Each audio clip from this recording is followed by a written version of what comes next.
In this video tutorial, we take a look at the eyedrops button of the MUA Retouch panel. This button will help you quickly and easily clean the whites of the eyes, add light and vitality into the eyes, and even adjust the color of the iris and/or eyeshadow if you'd like to. So to clean the whites of the eyes, just press the eyedrops button, then go to the Clean Eye Whites group within the eyedrops group, and get your brush. We will use this brush to unmask the whites of the eyes, so make the brush not too hard and not too soft, so that its edges are as sharp as the details of the eye in your image. What we're going to do is we're going to change the hardness of the brush to something semi-hard, and then we're going to change the flow of the brush tool to around 10%. And this will just make sure that your brush strokes are not too intense. Then we're going to paint white on the black mask and uncover only the whites of the eye. So paint carefully and watch not to get onto the eyelids, lashes, or the iris. Just being careful not to brush over anything. And along the rest of the whites of the eye.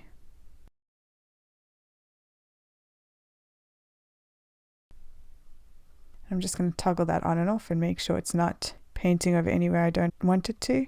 And if you'd like to see exactly what you've masked, just press the backslash and it will show you what you've masked. So this area needs a little bit more masking in. And then to get out of that mode, I'm just going to press backslash again. And now I'm going to do the same for the other eye. Great. And I'm just going to toggle that on and off, and back to this eye. So if you look inside the Clean Eye Whites group, you can see that you can control the effect further by lowering the intensity of the layers inside. The removing blood vessels layer will blur pronounced blood vessels in the whites of the eye. So if there are no visible blood vessels in the eyes in your image, you may not need this and can delete it. And you can do that just by selecting the layer and dragging it into the bin. But we're going to use it in this specific image. And you may want to intentionally leave a little bit of the blood vessels visible to preserve the realistic appearance of the eyes in your image. So I'm just going to lower the intensity of the layer here by lowering the opacity. And let's just take a look at what that's doing now. The next layer, labeled Channel Mixer, adds brightness to the whites of the eyes. And if it makes the eyes too bright, you can either change the intensity of the layer by moving the opacity slider, or you can delete the layer when the eyes in your image are already very bright. Then the layer labeled Hue Saturation will take the redness out of the whites of the eyes. And again, you can change the intensity of this layer to get the desired result. And I think I'm going to increase it just slightly. Then I'm going to zoom out and just make sure that the effect doesn't look too strong. You can add light into the bottom of the iris or lighten any dark areas in the eyes that might still be there after the initial cleanup. And use the brush that sits next to the Foundation Stick Pro, as it has its flow set to 1% by default for very gentle application. And you can paint right on the layer with a white brush, not on the layer mask. And I'll show you this now. So I'm just going to press the brush tool icon, and as you can see, it's changed the flow. So I'm just going to zoom in again, and I'm just going to brush over some of the distracting darker areas in the eyes with very light strokes. And I'm going to move to the other eye and do the same.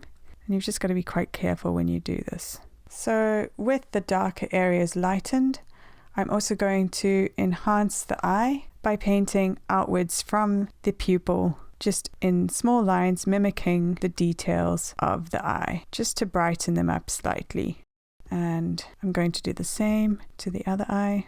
And if we zoom out a bit, and if we take a look at what the group's doing overall, you want to make sure that the whites of the eyes have not gone too bright. You can use the Darken layer to add definition and contrast to the eyes by darkening the outline of the iris a little. And you're going to paint with a soft black brush on the Darken layer. So I'm going to change my brush to black, and I'm going to go in and just darken the iris a little. Just trying to be quite subtle. And the other eye. And let's just zoom out slightly and see what that's doing. And as you can see, it's just adding a little bit of contrast. I'm also going to run this along the upper eyelid where there would be some shadow coming from the eyelashes, something like that. And let's take a look at what that's done. And as you can see, that's just brought some shape back. You can then further enhance the eyes by darkening the roots of the eyelashes, the makeup, and even the eyebrows. And you can do that on this layer as well if needed. Remember that all of your additional adjustments should be subtle to preserve realistic appearance. And remember that you can always adjust the intensity of the layers by lowering the opacity.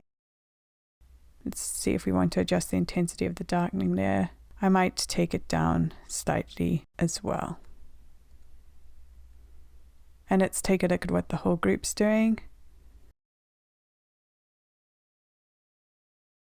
You will most likely not use this last layer very often, but if you would like to change the color of the iris or even the eyeshadow color, you can do this with the help of this layer. So you can just paint with a semi-soft white brush to unmask the area where you'd like to change the color, being careful not to paint over the whites of the eyes or the pupils. So I'm going to get this brush, change the hardness, and make this flow a little bit more. And I'm going to just paint on this layer with a white brush, being careful not to paint over the whites of the eyes or the pupil. And then let's do the other eye as well. And let's zoom out and take a look. That's changed the color of the eyes. So double click on the layer, and then all you need to do is move the hue slider in the properties panel until you get the color that you would like. And if I wanted to change the intensity of that color to a more realistic color, I could just lower the saturation as well. But I'm not going to be using this layer in this image, so I'm just going to click on the layer and drag it into the bin. And I think that is looking good. Remember, if the overall effect is too strong, you can lower the opacity of the group or go inside and adjust any of the individual layers within the group as we have been doing. And once you familiarize yourself with the layers inside the eye drops group, you'll be able to clean and enhance the eyes quickly and easily.